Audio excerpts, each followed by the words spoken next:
Hello friends, welcome back to our channel. Friends, Chepauk stadium వేదికగా జరిగిన KKR versus CSK మ్యాచ్లో KKR team 8 వికెట్ల తేడాతో విజయం సాధించింది.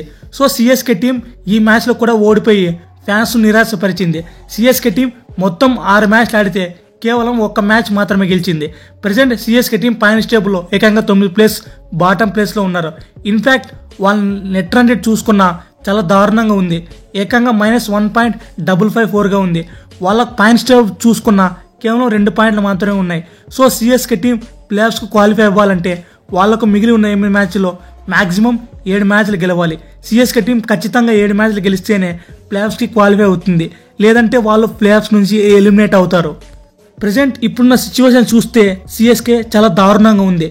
వాళ్ళు మిగిలి ఉన్న 7 మ్యాచ్లు గెలిచారా లేదో, అన్లెస్ వాళ్ళు స్ట్రాంగ్ బ్యాటింగ్ ఆర్డర్తో ఏదైనా మ్యాజిక్ చేస్తే తప్ప ప్లేఆఫ్స్కి క్వాలిఫై అవ్వరు. సో సిఎస్కే ప్లేఆఫ్స్కి మ్యాక్సిమం 80% ఫెయిల్ అయినట్లే. సిఎస్కే టీం ఇలా తయారవడానికి mainly one of the reason వాళ్ళ బ్యాటింగ్ డిపార్ట్మెంట్. ఈ సీజన్లో వాళ్ళ బ్యాటింగ్ డిపార్ట్మెంట్ పెద్దగా చెప్పుకోవడానికి ఏం లేదు, చాలా స్ట్రగుల్ అవుతున్నారు. సో ఈ సీజన్లో వాళ్ళ బ్యాటింగ్ డిపార్ట్మెంట్ పెద్దగా లేదు. మెయిన్లీ రుతురాజ్ గైక్వాడ్ ఇంజురీ కారణంతో రూల్డ్ అవుట్ అయ్యాడు కాబట్టి వాళ్ళ బ్యాటింగ్ ఆర్డర్లో చాలా కష్టాలు వచ్చాయి. సో రచిన్ రవీంద్ర అలాగే డివాన్ కాన్వే ఈ ఇద్దరు న్యూజిలాండ్ ప్లేయర్స్ సరిగ్గా పర్ఫామ్ చేసి మ్యాచ్ గెలిచారా చేస్తారనుకుంటే, బట్ అలా లేదు. సీన్ మొత్తం మారిపోయింది. సిఎస్కే టీంలో కనీసం ఏ ఒక్క బ్యాట్స్మెన్ కూడా సరిగ్గా పర్ఫామ్ చేయలేకపోతున్నాడు. సో ఇప్పుడు కేకేఆర్ అలాగే సిఎస్కే ఈ మ్యాచ్ యొక్క పూర్తి హైలైట్స్ గురించి తెలుసుకుందాం. ఫ్రెండ్స్, ఈ వీడియో కనుక మీకు నచ్చినట్లయితే దయచేసి మన ఛానల్ని లైక్ చేసి సబ్స్క్రైబ్ చేయడం మాత్రం మర్చిపోకండి. ఫ్రెండ్స్, ముందుగా టాస్ గెలిచిన కేకేఆర్ టీం ఫీల్డింగ్ తీసుకున్నారు. దీంతో మొదట సిఎస్కే టీం బ్యాటింగ్ చేయాల్సి వచ్చింది. ఈ మ్యాచ్లో సిఎస్కే బ్యాటింగ్ చూసుకుంటే గత ప్రీవియస్ మ్యాచ్లో సరిగ్గా బ్యాటింగ్ ఆడలేదు కదా. సో ధోని కెప్టెన్గా వచ్చాడు. దీంతో మ్యాచ్ బాగా రన్ స్కోర్ చేసి మ్యాచ్ గెలుస్తారని సిఎస్కే ఫ్యాన్స్ మొత్తం ఎంతో ఆశగా ఎక్స్పెక్ట్ చేశారు. బట్ అలా జరగలేదు. కేకేఆర్ టీం వాళ్ళ బౌలింగ్ యూనిట్తో సిఎస్కే టీంని షాక్ చేశారు. మరోసారి సిఎస్కే టీం ఈ మ్యాచ్ ఓడిపోవడంతో సిఎస్కే ఫ్యాన్స్కి హార్ట్ బ్రేక్గా మారింది.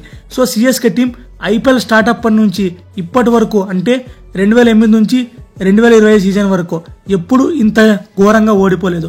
అలాగే వాళ్ళ హోమ్ గ్రౌండ్ చపాక్ స్టేడియంలో చూసుకున్న ఈ 2025 ఐపీఎల్లో హ్యాట్రిక్ వాళ్ళ సొంత గడ్డపై ఓడిపోయారు. దీంతో వాళ్ళకి చాలా నిరాశ మిగిలిపోయింది.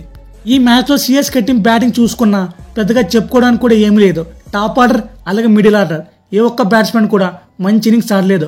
So Kolkata spinners Sunil Narine, Moeen Ali CSK batsmen wicket తీసి మొమెంటం మొత్తం మార్చేశారు. మొత్తాన్ని కేకేఆర్ బౌలర్స్ ప్రతి ఒక్కరు వికెట్ తీసుకున్నారు. సిఎస్కే బ్యాటింగ్ చేసేటప్పుడు కనీసం 100 పరుగులైనా వస్తుందో లేదో అనుకున్నాం. బట్ శివం డూబే నుంచి లాస్ట్ 2 ఓవర్స్లో 34 పరుగులు కొట్టి సిఎస్కే స్కోర్ 100 పరుగులు దాటేలా చేశాడు. ఇక కోల్కతా బ్యాటింగ్ చూసుకున్న వాళ్ళ ఓపెనర్స్ చాలా బాగా ఆడారు. మెయిన్లీ సునీల్ నారాయణ్ పవర్ ప్లేలో సిఎస్కే బౌలర్స్కి జుక్కలు చూపించాడు. అలాగే క్వింటన్ డూక్ చూసుకున్న మంచి నాకాడాడు, మంచి ఫైర్ ఇన్నింగ్స్. కోల్కతా టీం వాళ్ళకి కావాల్సిన టార్గెట్ కేవలం 10.1 ఓవర్లోనే ముగించింది. దీంతో కోల్కతా టీం 8 వికెట్ల తేడాతో మ్యాచ్ ఫినిష్ చేసింది.